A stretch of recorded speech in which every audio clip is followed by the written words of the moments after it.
ನಮಸ್ಕಾರ. ನಾನು ದಿಲೀಪ್ ರಾಠೋಡ್. ಈ ವಿಡಿಯೋದಲ್ಲಿ ನಾನು ಒಂದು ವಿಶೇಷತೆ ಏನಂದರೆ, ಇಲ್ಲಿ ಒಂದು ಜಾಗೃತ ಅವೇರ್ನೆಸ್ ಮಾಡುವ ಉದ್ದೇಶದಿಂದ ಈ ವಿಡಿಯೋನ ನಾನು ಇಲ್ಲಿ ಡೆಲಿವರ್ ಮಾಡ್ತಾ ಇದ್ದೇನೆ.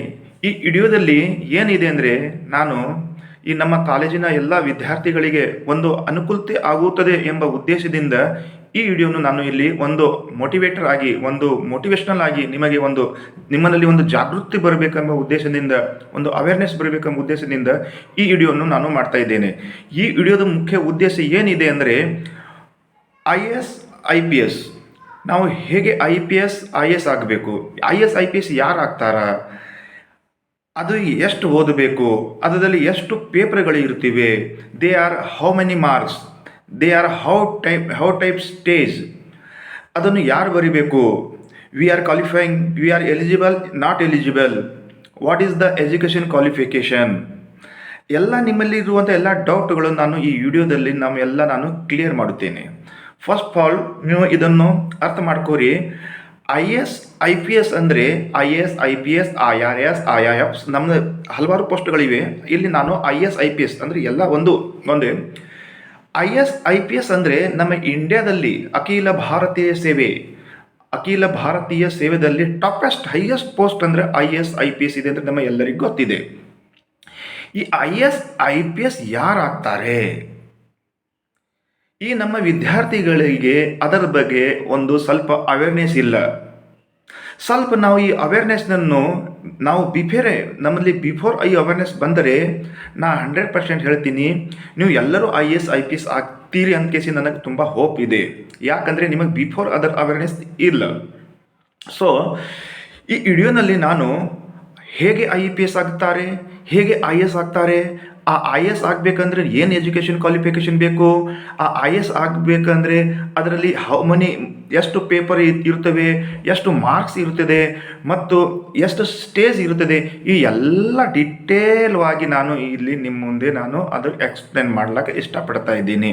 ಏಕೆಂದರೆ ಇದು ವಿಡಿಯೋ ನಿಮ್ಮ ಎಲ್ಲ ವಿದ್ಯಾರ್ಥಿಗಳಿಗೆ ಒಂದು ಜಾಗೃತಿ ಬರಬೇಕೆಂಬ ಉದ್ದೇಶದಿಂದ ನಾನು ಈ ವಿಡಿಯೋನು ಮಾಡ್ತಾ ಇದ್ದೀನಿ. ಏಕೆಂದರೆ ನಾವು ಭಾರತೀಯರು ಈ IPS ಆಗೋರು ನಮ್ಮಲ್ಲಿ ಗೊಂದಲ ಮಾಹಿತಿಗಳು ಇರುತ್ತದೆ. ಏನಂದರೆ ನಮ್ಮದಲ್ಲಿ ಏನು ಡೌಟ್ ಇರ್ತದೆ ನೋಡ್ರಿ, IPS ಆಗೋರು ಅವರು ತುಂಬ ಅಂದರೆ ದೊಡ್ಡವರು ಎಜುಕೇಟೆಡ್ ಇರ್ತಾರೆ, ಅವರೇ IPS ಆಗ್ತಾರೆ. IPS ಅವರು ಆಗಲ್ಲ.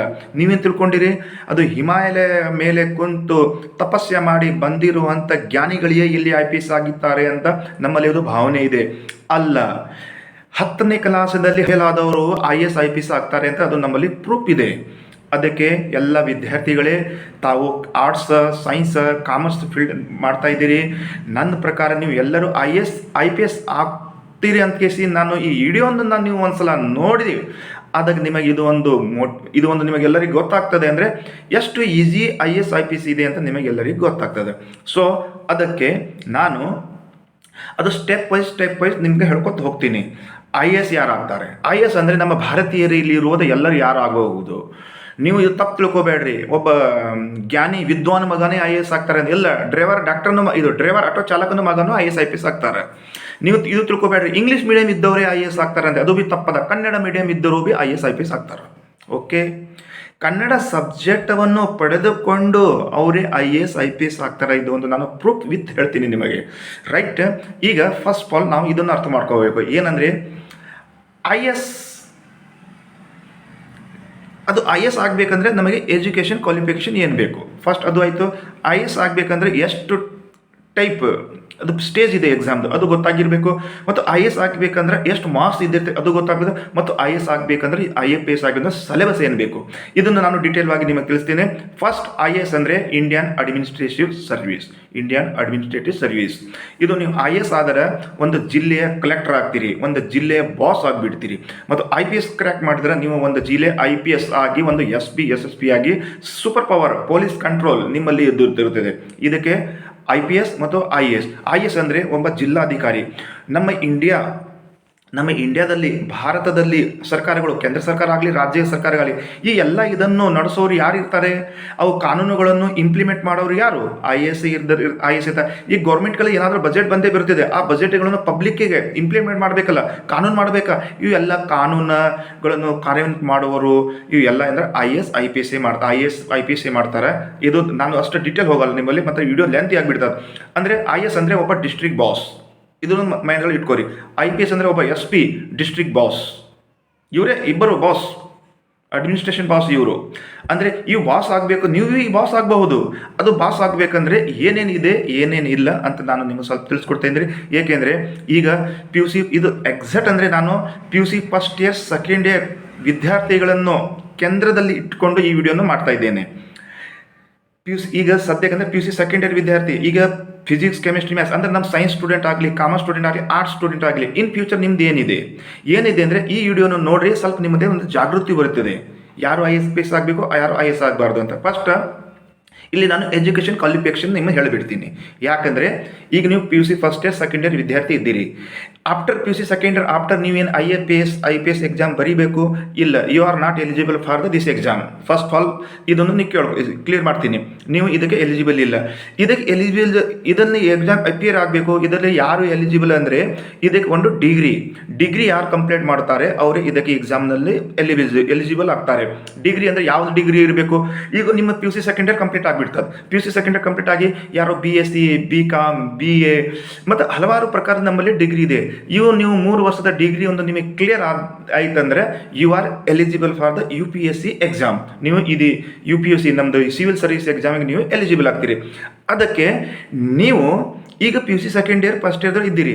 ಈಗ 3 ವರ್ಷ ಡಿಗ್ರಿ ಮಾಡಬೇಕಂದ್ರೆ ನಿಮಗೆ 4-5 ವರ್ಷ ಟೈಮ್ ಇದೆ. ಆ 4-5 ವರ್ಷ ಟೈಮ್ದೊಳಗೆ ನೀವು ಏನು ಮಾಡಬೇಕಂದ್ರೆ ಸ್ವಲ್ಪ ಈ ವಿಡಿಯೋಗಳನ್ನು ನೀವು ನೋಡಿದರೆ ಸ್ವಲ್ಪ ನಿಮ್ಮದೇ ಒಂದು ಜಾಗೃತಿ ಬರುತ್ತದೆ. ಆ 4-5 ವರ್ಷವಾಗಿ ಸತತ ನಿಮ್ಮ ಓದುವ ಅವಶ್ಯಕತೆ ಇಲ್ಲ, ಸತತ ಇದೇ ಸಬ್ಜೆಕ್ಟಿಗೆ ಓದುವ ಅವಶ್ಯಕತೆ ಇಲ್ಲ. ನೀವು ಏನು ಮಾಡಬೇಕಂದ್ರೆ ನೀವು ಇಂಜಿನಿಯರಿಂಗ್ ಮಾಡಿರಿ, ಡಾಕ್ಟರ್ ಕೋರ್ಸ್ ಮಾಡಿರಿ, ಏನಾದರೂ ಮಾಡಿರಿ, ನೀವು ಈ ಕಡೆ BEd ಏನಾದರೂ ಮಾಡಿರಿ. ಬಟ್ ಅಂದರೆ ಈ ಸಿಲೆಬಸ್ ಅಲ್ಲ, ಸ್ವಲ್ಪ ಕಾನ್ಸೆಪ್ಟನ್ನು ನೀವು ಕ್ಲಿಯರ್ ಮಾಡ್ಕೊತ ಹೋಗ್ರಿ. ನಿಮ್ಮ 3 ವರ್ಷ ಡಿಗ್ರಿ ಆದ ನಂತರ ನೀವು ಅಪೇರ್ ಆಗ್ತೀರಿ, ನೀವು ಎಕ್ಸಾಮಿಗೆ ಕೂಡ್ತೀರಲ್ಲ, ನಾನು 100% ಹೇಳ್ತೀನಿ, ನೀವು ಫಸ್ಟ್ ಸ್ಟೇಜ್ದಲ್ಲೇ ಈ ಎಕ್ಸಾಮ ಕ್ರ್ಯಾಕ್ ಮಾಡಿ ಹೋಗಿಬಿಡ್ತೀರಿ. ಏಕೆಂದರೆ ನಿಮಗೆ ಬಿಫೋರ್ 5 ವರ್ಷದಿಂದ ನಿಮಗೆ ನಾಲೆಜ್ ಇತ್ತು, ನಿಮಗೆ ಜಾಗೃತಿ ಇತ್ತು, ಸ್ವಲ್ಪ ನೀವು ಸಬ್ಜೆಕ್ಟನ್ನು ಕ್ಲಿಯರ್ ಮಾಡ್ಕೋತ ಹೋಗ್ತಾ ಇದ್ದೀರಿ ನೀವು. ಆಗ ನಿಮ್ಮ ಡಿಗ್ರಿ ಕಂಪ್ಲೀಟ್ ಆದ ನಂತರ ನೀವು ಫಸ್ಟ್ ಸ್ಟೇಜಲ್ಲಿ ಈ ಎಕ್ಸಾಮ್ನ ಕ್ರ್ಯಾಕ್ ಮಾಡ್ತೀರಿ ಅಂತ ನನಗೊಂದು ತುಂಬ ಹೋಪ್ ಇದೆ. ಅದಕ್ಕೆ ಸ್ಟ್ರಾಟಜಿ ಏನಿದೆ, ಅದು ಹೇಗೆ ಇದೆ, ಏನಿದೆ ಇದು ಫಸ್ಟ್ ಇದು ನಾನು ಅಂದರೆ ಸ್ಟೇಜ್ ಹೇಳ್ತೀನಿ. ಹೌ ಮೆನಿ ಸ್ಟೇಜ್ ಅಂದರೆ ಈ ಎಕ್ಸಾಮ್ದಲ್ಲಿ ಎಷ್ಟು ಫಸ್ಟ್ ಎಜುಕೇಷನ್ ಕ್ವಾಲಿಫಿಕೇಷನ್ ಡಿಗ್ರಿ ಇರಬೇಕು. ಓಕೆ, ನೀವು ಬೇಜಾರು ಮಾಡ್ಕೋಬೇಡ್ರಿ, ಸರ್ ನಾವು PUC second year first year ಇದ್ದೀವಿ ಡಿಗ್ರಿ ಅಂದರೆ ನೋಡಿರಿ, PUC first year second year ಇದ್ದೀರಿ, ಅದು ನನಗೆ ಗೊತ್ತಿದೆ. ಅಂದರೆ ಈ ಎಕ್ಸಾಮ್ದಲ್ಲಿ ಸ್ಟಡಿ ಮಾಡಬೇಕಂದ್ರೆ ನೀವು ಕೇಳ್ತೀರಲ್ಲ, 10 ವರ್ಷ 5 ವರ್ಷ 8 ವರ್ಷ ನಿದ್ದೆ ಇಲ್ಲ ಏನಿಲ್ಲ, ಎಷ್ಟು ಡೆಡಿಕೇಟ್ ಮಾಡಿ ಸ್ಟಡಿ ಮಾಡೋರು ಎಕ್ಸಾಮ್ಗಳಿಗೆ ಪಾಸ್ ಆಗ್ತಾರೆ ಅಂತ ನೀವು ಇಷ್ಟು ಕೇಳಿರಿ. ಅದಕ್ಕೆ ನಾನು 4 ವರ್ಷ ಬಿಫೋರ್ ನಿಮಗೆ ಸ್ವಲ್ಪ ನೋಡ್ಕೋತ ಹೋದ್ರೆ ಅಲ್ಲಿ ನಿಮಗೇನೋ ಪ್ರಾಬ್ಲಮ್ ಆಗಲ್ಲ, ನೀವು ಪಾಸ್ ಆಗ್ತೀರಿ ಅಂತ ನಂದು ಒಂದು ಭರವಸೆ ಇದೆ. ಫಸ್ಟ್ ಎಜುಕೇಷನ್ ಕ್ವಾಲಿಫಿಕೇಷನ್ ಆಯಿತು ಅಂದರೆ BA ಹೋಲ್ಡರ್ ಇರಬೇಕು, BA ಪಾಸ್ ಆದವರು ಇರಬೇಕು. ನೆಕ್ಸ್ಟ್ ಇಲ್ಲಿ ಎಕ್ಸಾಮ್ ಎಷ್ಟು ಸ್ಟೇಜ್ದಲ್ಲಿ ಎಕ್ಸಾಮ್ ಇರ್ತದೆ, ಎಷ್ಟು ಸ್ಟೇಜ್ ಅಂದರೆ ಇಲ್ಲಿ IAS ಆಗಬೇಕಂದ್ರೆ 3 ಸ್ಟೇಜ್ ಎಕ್ಸಾಮ್ ಇರ್ತದೆ. ಈ ಎಕ್ಸಾಮ್ ಅಂದರೆ union public service commission UPSC ಎಕ್ಸಾಮ್ನ ಕಂಡಕ್ಟ್ ಮಾಡುತ್ತದೆ.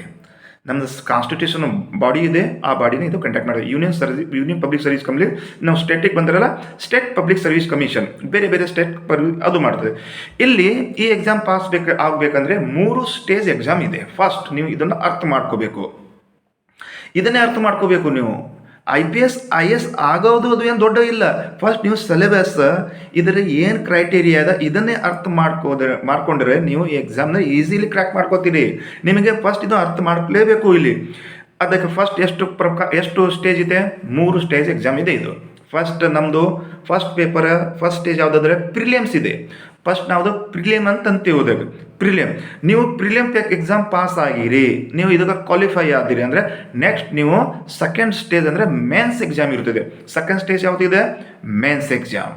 ಅದು ಮೇನ್ಸ್ ಎಕ್ಸಾಮ್ ಪಾಸ್ ಆದ್ರೆ ಥರ್ಡ್ ಸ್ಟೇಜ್ ನಿಮ್ಮದು ಇಂಟರ್ವ್ಯೂ ಇರ್ತಿದೆ, ನಿಮ್ಮದು ಪರ್ಸನಾಲಿಟಿ ಟೆಸ್ಟ್ ಇಂಟರ್ವ್ಯೂ. ಎಷ್ಟು ಸ್ಟೇಜ್ ಆಯಿತು, ಇಲ್ಲಿ 3 ಸ್ಟೇಜ್ ಆಯಿತು. First stage prelim exam, second stage main exam, third stage interview. ಇಲ್ಲಿ ಮಾರ್ಕ್ಸ್ ಎಷ್ಟು ಮಾರ್ಕ್ಸ್ಗಳಿವೆ ಈ ಎಕ್ಸಾಮ್ನಲ್ಲಿ ಅಲಾಟ್ ಮಾಡಿದ್ದಾರೆ ಅಂದರೆ ಇಲ್ಲಿ ನಿಮಗೆ 2025 ಮಾರ್ಕ್ಸಿಂದ ಪೇಪರ್ ಇರುತ್ತದೆ. 2025 ಮಾರ್ಕ್ಸಿಂದ ಇದು ಪೇಪರ್ ಇದೆ. 2025 2025 ಇಷ್ಟು ಮಾರ್ಕ್ಸಿಂದ ಪೇಪರ್ ಇರುತ್ತೆ. ಇಲ್ಲಿ 3 ಸ್ಟೇಜ್ನಲ್ಲೇನೋ ಫಸ್ಟ್ ಸ್ಟೇಜ್ ಹೇಳ್ತೀನಿ. ಅಲ್ಲಿ ಏನಿದೆ, ಫಸ್ಟ್ ಸ್ಟೇಜ್ ಅಂದರೆ ಪ್ರಿಲಿಯಮ್ ಟೆಸ್ಟ್. ನೀವು ವಿದ್ಯಾರ್ಥಿಗಳೇ ನಿಮಗೆ ಇದ್ರ ಬಗ್ಗೆ ಜಾಗೃತಿ ಇರಬೇಕು. ಫಸ್ಟ್ ಸ್ಟೇಜ್ ಯಾವುದಿದೆ? ಪ್ರಿಲಿಯಮ್ ಸ್ಟೇಜ್. ಪ್ರಿಲಿಯಮ್ದೊಳಗೆ ನಮ್ಮಲ್ಲಿ 2 ಪೇಪರ್ಗಳು ಇರುತ್ತದೆ. ಪ್ರಿಲಿಯಮ್ದಲ್ಲಿ ದೇ ಆರ್ 2 ಟೈಪ್ಸ್ ಪೇಪರ್. ಯಾವ್ದು? ಫಸ್ಟ್ ಜನರಲ್ ಪ್ರಿಲಿಯಮ್ಸ್ ಅಂತ ಇರುತ್ತದೆ, ಸೆಕೆಂಡು CSAT ಅಂತ ಇರ್ತದೆ. ಇಲ್ಲಿ 2 ಪೇಪರ್. ಫಸ್ಟ್ ಸ್ಟೇಜಲ್ಲಿ ಎಷ್ಟು ಪೇಪರ್ಗಳು? 2 ಪೇಪರ್ಗಳು. ಯಾವ್ದು? ಒಂದು ಜನರಲ್ ಸ್ಟಡಿ ಪ್ರಿಲಿಯಮ್ಸ್ ಇರ್ತದೆ. Second CSAT ಅಂತಾರದಾಗ. ಸಿ ಅಂದರೆ ಸಿವಿಲ್ ಸರ್ವಿಸ್ ಆಪ್ಟಿಟ್ಯೂಡ್ ಟೆಸ್ಟ್. ಇಲ್ಲಿ ಏನಂದರೆ ಫಸ್ಟ್ ಪ್ರತಿಯೊಂದು ಪೇಪರಿಗೆ 200 ಮಾರ್ಕ್ಸ್ ಇದೆ. ಪ್ರಿಲಿಯಮ್ಸಿಗೆ 200 ಮಾರ್ಕ್ಸ್. Okay, 100 question 200. ಇಲ್ಲಿ ನೆಗೆಟಿವ್ ಮಾರ್ಕ್ಸ್ ಇದೆ ಇಲ್ಲಿ. ಓಕೆ, ಇಲ್ಲಿ ಪ್ರಿಲಿಯಮ್ಸ್ ಜನರಲ್ ಸ್ಟಡಿ ಫಸ್ಟ್ ಪೇಪರದಲ್ಲಿ ನೀವು ಕ್ವಾಲಿಫೈ ಆದರೆ ನೀವು ಮೇನ್ಸ್ ಎಕ್ಸಾಮಿಗೆ ಹೋಗ್ತೀರಿ. ಮತ್ತು ಇಲ್ಲಿ ಸೆಕೆಂಡ್ ಪೇಪರ್ ಇದೆಯಲ್ಲ, ಇದು CSAT. ಅದರಲ್ಲಿ ಸೆಕೆಂಡ್ ಪೇಪರ್ದಲ್ಲಿ ನಿಮಗೆ ಏನು ತಲೆ ಕೆಡ್ಸೋದ ಅವಶ್ಯಕತೆ ಇಲ್ಲ. ಸೆಕೆಂಡ್ ಪೇಪರ್ ಏನಿರ್ತದೆ ಅಂದರೆ ಓನ್ಲಿ ನೀವು ಕ್ವಾಲಿಫೈಯಿಂಗ್ ಏನಂದರೆ ನಿಮ್ಮದು ಜನರಲ್ ಸ್ಕಿಲ್, ಮ್ಯಾಥಮೆಟಿಕ್ಸ್, ರೀಸ್ನಿಂಗ್ ಇವೆಲ್ಲ ಟೈಪ್ ಕ್ವಶನ್ ಇರ್ತದೆ. ಇಲ್ಲಿ ನಿಮಗೆ ಏನೋ ಓನ್ಲಿ ಕ್ವಾಲಿಫೈಯಿಂಗ್ ಅಂದರೆ 35 ಮಾರ್ಕ್ಸ್ 30% ತೊಗೊಂಡ್ರೆ ನೀವು ಪಾಸ್ ಇರ್ತೀರಿ. ಇಲ್ಲಿ ತಲೆ ಕೆಡ್ಸೋದು ಅವಶ್ಯಕತೆ ಇಲ್ಲ. ಇಲ್ಲಿ ನಿಮಗೆ ಏನಿಲ್ಲ, ಓನ್ಲಿ ನೀವು ಕಾಂಪಿಟೇಷನ್ ಮಾಡಬೇಕಂದ್ರೆ ಪ್ರಿಲಿಯಮ್ಸ್ ಫಸ್ಟ್ ಪೇಪರ್ದಲ್ಲಿ ಮಾಡಬೇಕು. ಅಲ್ಲಿ ಅಂದರೆ ನೋಡ್ರಿ 1000 IAS IPS ಪೋಸ್ಟ್ ಇರ್ತದೆ. 1000 ಆಲ್ ಇಂಡಿಯಾದಲ್ಲಿ. ಅಲ್ಲೆಲ್ಲ 10 ಲಕ್ಷ ಆಸ್ಪಿರೆಂಟ್ ಬರ್ತಾರಲ್ಲಿ. ಆ 10 ಲಕ್ಷ ಆಸ್ಪಿರೆಂಟ್ದೊಳಗೆ ಪ್ರಿಲಿಯಮ್ಸ್ ಎಕ್ಸಾಮ್ದಲ್ಲಿಗೆ ಎಕ್ಸಾಮ್ದಾಗ ಎಲ್ಲರೂ ತೆಗೆದು ಬಿಡ್ತಾರೆ. ಅಲ್ಲಿ ಎಷ್ಟು ಇರ್ತಾರೆ ಪ್ರಿಲಿಮ್ಸ್ ಎಕ್ಸಾಮ್ದೊಳಗೆ? ಮೇನ್ಸ್ ಎಕ್ಸಾಮಿಗೆ 10,000 ಇರ್ತಾರೆ ಅಷ್ಟೇ. ಅದಕ್ಕಲ್ಲ, ಪ್ರಿಲಿಮ್ಸ್ ಎಕ್ಸಾಮ್ 2 ಟೈಪ್ ಇರ್ತದೆ. ಒಂದು CSAT civil service aptitude test, ಇದು ಕ್ವಾಲಿಫೈಯಿಂಗ್ ಪೇಪರ್ ಇರ್ತದೆ. ಮತ್ತೊಂದು ಜನರಲ್ ಸ್ಟಡಿ, ಇದು ನಿಮ್ಮದು ಕಟಪ್ ಬರ್ತದೆ. ಇದಕ್ಕೆ ಕಟಪ್ ಇರ್ತದೆ. CSAT 2ನೇ ಪೇಪರ್ ಕಟಪ್ ಇಲ್ಲ, 1ನೇ ಪೇಪರ್ ಕಟಪ್. ಆ ಕಟಪ್ದೊಳಗೆ ನಿಮ್ಗೆ ಜಾಸ್ತಿ ಯಾರು ಅಂಕ ಪಡ್ಕೋತಾರೆ ಅವರು ಯು ಆರ್ ಎಲಿಜಿಬಲ್. ಯಾಕಂದರೆ ಮೇನ್ಸ್ ಎಕ್ಸಾಮ್. ಈಗ ನಾವು ಫಸ್ಟ್ ಸ್ಟೇಜ್ದಲ್ಲಿ ಹೋಯ್ತು ನಿಮ್ದು. ಈಗ ನಾವು ಯಾವ ಸ್ಟೇಜಿಗೆ ಹೋಗಬೇಕು? ಸೆಕೆಂಡ್ ಸ್ಟೆಪ್ ಹೋಗಬೇಕು. ಸೆಕೆಂಡ್ ಸ್ಟೇಜ್ ಯಾವುದಿದೆ? ಮೇನ್ಸ್ ಇದೆ. ಈಗ ಮೇನ್ಸ್ ಎಕ್ಸಾಮ್ ಅಂದರೆ very important for you. Mains exam ಇದೆ. ಈ ಮೇನ್ಸ್ ಎಕ್ಸಾಮ್ದಲ್ಲಿ ನೋಡ್ರಿ, ಈಗ IAS IPS ಆಗ್ಬೇಕಂದ್ರೆ ಸ್ವಲ್ಪ ಪರಿಶ್ರಮ ಅಂದ್ರೆ ಪಡಿಬೇಕಲ್ಲ. ಇಷ್ಟು ಈಸಿ ನೀವು DC ಜಿಲ್ಲೆ ಕಲೆಕ್ಟರ್ ಆಗಿಬಿಡ್ತೀರಿ, ಇಷ್ಟು ಆರಾಮ್ ಇಲ್ಲ ಅಂದರೆ ನಾನು ಹೇಳ್ತೀನಿ.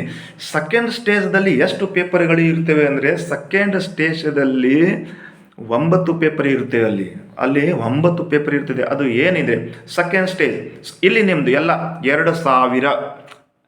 2025 ಅಂಕ ಹೇಳಿನಲ್ಲ, ಇದೇ ಸೆಕೆಂಡ್ ಪೇಪರ್ದಲ್ಲಿ 1750 ಮಾರ್ಕ್ಸಿಂದ ಇರುತ್ತದೆ.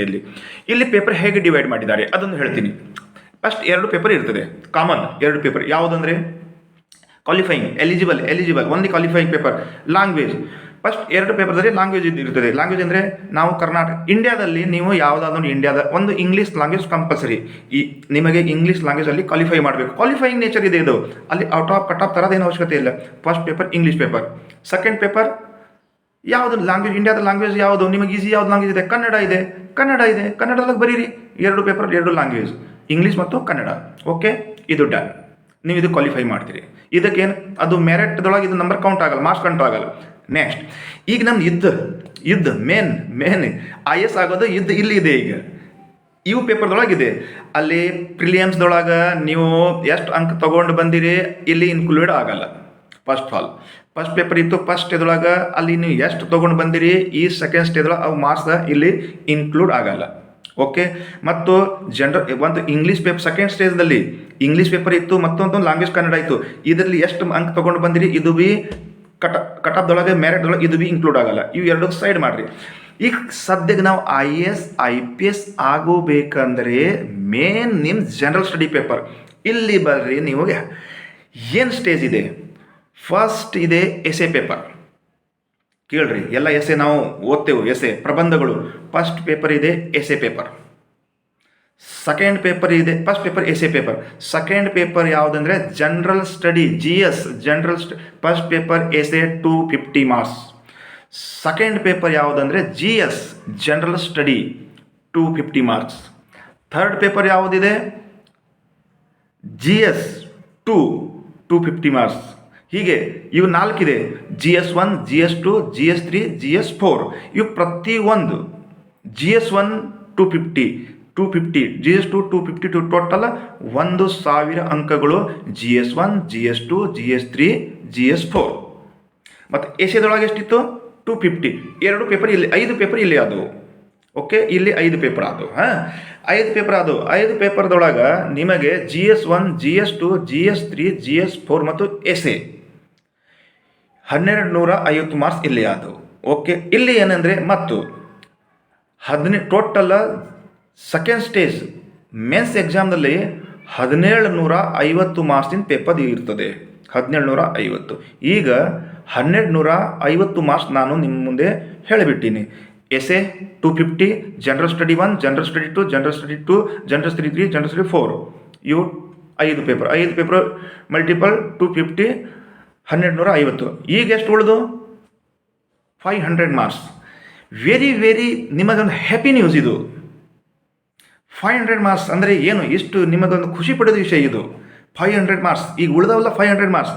ಆ 500 ಮಾರ್ಕ್ಸ್ ಏನಿದೆ ಅಂದರೆ, ನೀವು ಯಾವ ಸಬ್ಜೆಕ್ಟದಲ್ಲಿ ಸ್ಪೆಷಲಿಸ್ಟ್ ಇದ್ದೀರಿ, ನೀವು ಮ್ಯಾಥಮೆಟಿಕ್ಸ್ ಸ್ಪೆಷಲಿಸ್ಟ್ ಇರ್ಬೋದು, ನೀವು ಕನ್ನಡದಲ್ಲಿ ಸ್ಪೆಷಲಿಸ್ಟ್, ಹಿಂದಿದೊಳಗೆ, ಇಂಗ್ಲೀಷ್ದೊಳಗೆ, ಬಯೋಲಜಿ, ಅಕೌಂಟೆನ್ಸಿ, ಬಿಸ್ನೆಸ್ ಸ್ಟಡಿ, ನೀವು ಯಾವ ಸಬ್ಜೆಕ್ಟಲ್ಲಿ ಸ್ಪೆಷಲಿಸ್ಟ್ ಇದ್ದೀರಿ ಅದೇ ಸಬ್ಜೆಕ್ಟ್ ಇಲ್ಲಿ ನಿಮಗೆ ಕೊಡುತ್ತಾರೆ. ಇದಕ್ಕೆ ಆಪ್ಷನಲ್ ಅಂತಾರೆ. ಇದಕ್ಕೆ ಆಪ್ಷನಲ್ ಪೇಪರ್ 2 ಇರ್ತದೆ. ಇಲ್ಲಿ ಆಪ್ಷನಲ್ ಪೇಪರ್ 2, 192 ಆಪ್ಷನಲ್ ಪೇಪರ್ ಅಂತಾರೆ. ಇದಕ್ಕೆ ಆಪ್ಷನಲ್ ಪೇಪರ್.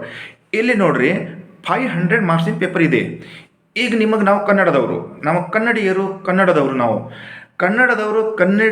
ಇದ್ದರೆ ಈ ಆಪ್ಷನಲ್ ಪೇಪರ್ 1 ಮತ್ತು 2 ಇದನ್ನು ನಾವು ಕನ್ನಡದಲ್ಲೇ ಬರೀಬೇಕು. ನಿಮಗೆ ಇಚ್ಛೆ ಇದ್ದರೆ ನೀವು ಕನ್ನಡದಲ್ಲಿ ಬರೀರಿ. ಕನ್ನಡದಲ್ಲಿ ಏನು ಬರೀಬೇಕು ಸರ್? ಕನ್ನಡದಲ್ಲಿ ನಮ್ಮ ಸಾಹಿತ್ಯಗಳು, ನಮ್ಮದು ಎಲ್ಲ ಕನ್ನಡ ಸಾಹಿತ್ಯದ ಇತಿಹಾಸಗಳು ಇದೇ ಬರೀರಿ. ನಮ್ಮ ಗ್ರಾಮರ್ಗಳು ಕನ್ನಡ, ನಾವು ಕನ್ನಡಿಗರು, ಹುಟ್ಟಿದರೆ ಕನ್ನಡ ನಾಡು ಹುಟ್ಟಬೇಕು. ನಮ್ಮ ಸಾಹಿತ್ಯಗಳಲ್ಲಿ ಏನಿದೆ, ನೀವು ಎಲ್ಲರ ಕನ್ನಡ ಓದಿ ಬಂದಿರಲ್ಲ, ಅದೇ ಕನ್ನಡ ಸಾಹಿತ್ಯನೇ ಇಲ್ಲಿ ನೀವು ಆರಾಮಾಗಿ ಬರೀರಿ. ಈ ಕನ್ನಡದಲ್ಲೇ ಬರೀಬೇಕು. ಅದು ಕನ್ನಡದಲ್ಲಿ ಬರೆದರೆ ನಿಮಗೆ ಎಷ್ಟು ಮಾರ್ಕ್ಸ್ ಇದೆ ಅಂದರೆ 500 ಮಾರ್ಕ್ಸ್ ಇದೆ ಅಲ್ಲಿ.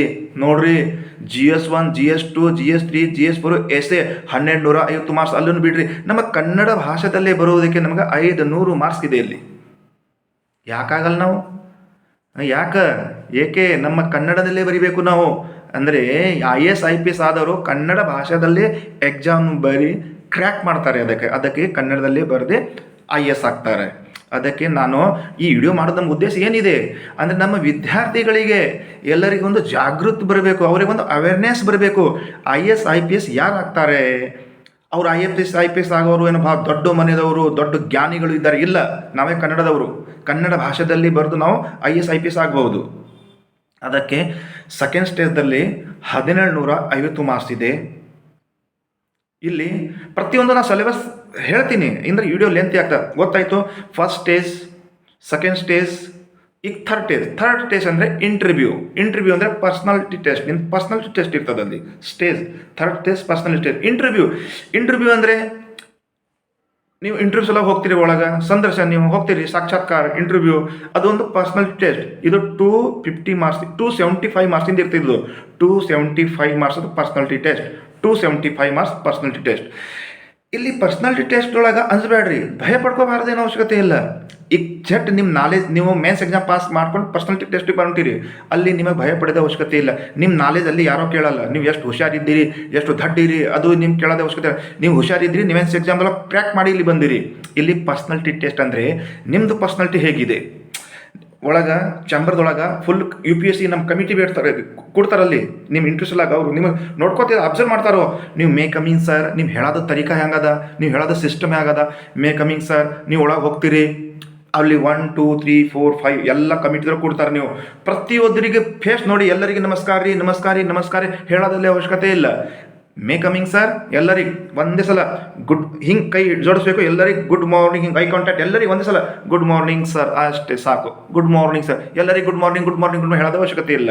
ಅಂದರೆ ಇದು ನಿಮ್ಮ ಪರ್ಸನಲ್ ಟೆಸ್ಟ್ ಇದೆ. ಇಲ್ಲಿ ಇಂಟರ್ವ್ಯೂ ಅಲ್ಲಿ ಹೋಗಿ ಅಲ್ಲಿ ಏನು ಜಾಸ್ತಿ ಕೇಳಲ್ಲ. ಏನು ಕೇಳ್ತಾರೆ ಅಂದರೆ ನೀವು ನಿಮ್ಮ ಡಿಸ್ಟ್ರಿಕ್ಟ್ ಬಗ್ಗೆ ಕೇಳ್ತಾರೆ. ಅಲ್ಲಿ ಫಸ್ಟ್ ಆಫ್ ಆಲ್ ನೀವು ಯಾವ ಡಿಸ್ಟ್ರಿಕ್ದಲ್ಲಿ ಇದ್ದೀರಿ, ನಿಮ್ಮ ಡಿಸ್ಟ್ರಿಕ್ದ ನಿಮ್ಮ ಜಿಲ್ಲೆಯ ನಿಮ್ಮ ಜಿಲ್ಲೆಯ ವಿಶೇಷತೆ ಏನಿದೆ ಅದಕ್ಕೆ ಕೇಳ್ತಾರೆ. ಅಲ್ಲಿ ಜಾಸ್ತಿ ಏನು ಕೇಳೋದ. ಮತ್ತು ಪರ್ಸನಲ್ ಟೆಸ್ಟ್ ಇವು ಎಲ್ಲ ಒಂದು ನೀವು ಪರ್ಸನಲ್ ಟೆಸ್ಟ್ ಒಳಗೆ ಏನು ಫೇಲ್ ಆಗಲ್ಲ. ನೀವು ಇಲ್ಲಿ ಮೇನ್ಸ್ ಎಕ್ಸಾಮ್ದಾಗ ನೀವು ಒಳ್ಳೆ ಅಂತ ಮಾರ್ಕ್ಸ್ ತಂದರಲ್ಲ, ಪರ್ಸನಲ್ ಟೆಸ್ಟ್ ಒಳಗೆ ನಿಮ್ಮ 50 ಮಾರ್ಕ್ಸ್ ತಂದರೆ ಭೀ ನೀವು IAS IPS ಆಗ್ತೀರಿ. ಅದಕ್ಕೆ ನೀವು ಟೆನ್ಷನ್ ತಗೋದು.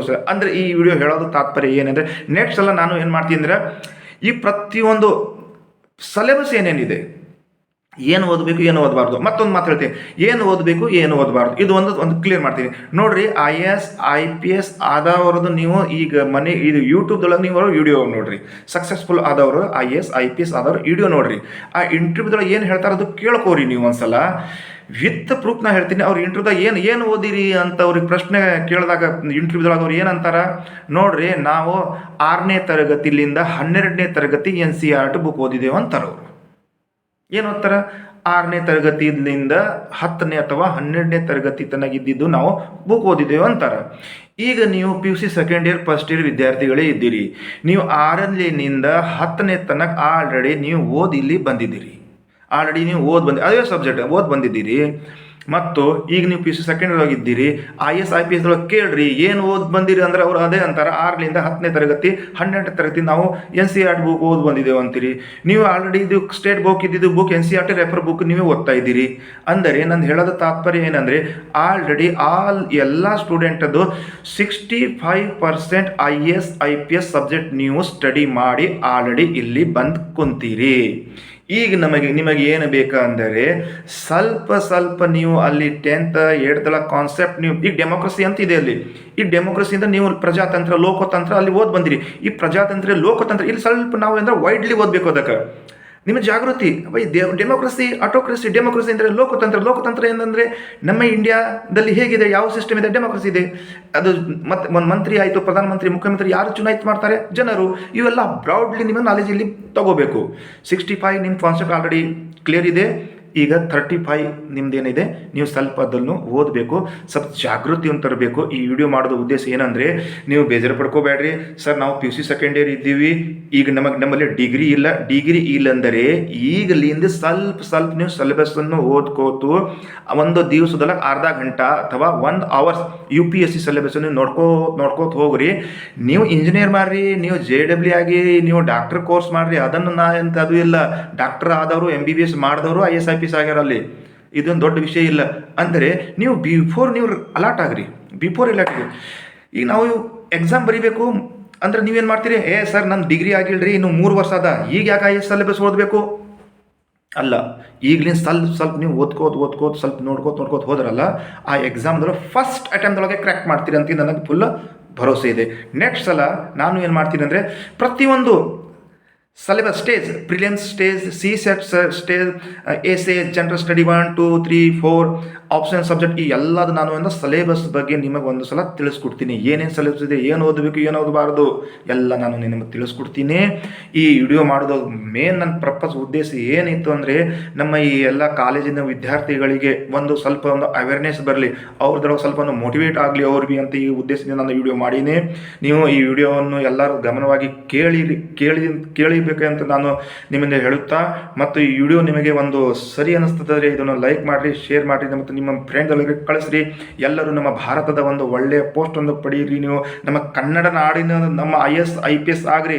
ನಮ್ಮ ಕರ್ನಾಟಕದ ನಮ್ಮ ಕನ್ನಡ ನಾಡು ಕುರುನಾಡದ ನೀವು ಧ್ವಜ ಪತಾಕೆಯನ್ನು ನಮ್ಮ ಇಂಡಿಯಾದಲ್ಲಿ ಹಾರಿಸ್ರಿ ಅಂತಂದು ಹೇಳುತ್ತಾ, ನೀವು ಎಲ್ಲರೂ ಈ ವಿಡಿಯೋನ ನೋಡಿ. ನನ್ನ ಪ್ರಕಾರ ನೀವು ಯಾರಾದರೂ ಈ ವಿಡಿಯೋನ ನೋಡಿದರೆ ಕೆಲವು ಸ್ಟೂಡೆಂಟ್ IAS IPS ಆಗುತ್ತಾರೆ ಅಂತ ನನ್ನೊಂದು ಪೂರ್ಣ ಹೋಪ್ ಇದೆ. ಈ ಹೋಪನ್ನು ನಿಮಗೆ ಹೇಳುತ್ತಾ ಈ ವಿಡಿಯೋವನ್ನು ನಾನು ಇಲ್ಲೇ ಮುಕ್ತಾಯ ಮಾಡ್ತೀನಿ. ಎಲ್ಲರಿಗೆ ಶುಭವಾಗಲಿ ಎಂದು ಹೇಳುತ್ತಾ ಧನ್ಯವಾದವನ್ನು, ನೀವು ಈ ವಿಡಿಯೋ ನೋಡೋದಕ್ಕೆ ಧನ್ಯವಾದವನ್ನು ಹೇಳುತ್ತಾ ಈ ವಿಡಿಯೋ ನಾನು ಇಲ್ಲೇ ಎಂಡ್ ಮಾಡ್ತೀನಿ. ಎಲ್ಲರಿಗೂ ಜೈ ಹಿಂದ್, ಜೈ ಭಾರತ್, ಜೈ ಕರ್ನಾಟಕ.